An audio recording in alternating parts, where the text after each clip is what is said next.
જય શ્રી કૃષ્ણ બધાને। જો હાંજના હે ને વાગ્યા 6:30 જેવું થઈ ગયું અને મારે કરવી રસોઈ। રસોઈમાં છે બટેટાનું શાક, મગની દાળની ખીચડી ને રોટલી છે। જા બટેટા સુધારી લીધા, સાઈડમાં ટમેટા સુધારી લીધા અને આ હવે તેલ થઈ ગયું એટલે તેલમાં આ રાઈ, જીરું, હિંગ બધા થઈ ગયો। હવે હે ને આમાં જ મસાલો કરી નાખવાનો। હળદર, કલરવાળો મરચાં પાવડર, આ તીખો મરચાં પાવડર,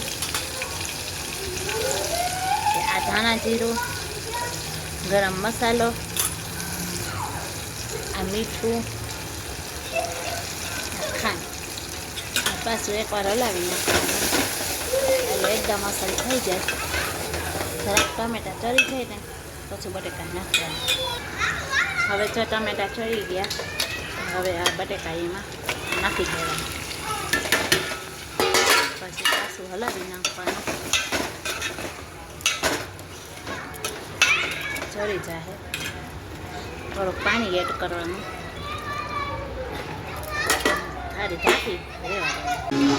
શાક થઈ ગયું અસલ, બટેકાનું શાક અસલ થઈ ગયું, તપેલીમાં કર્યું આજ।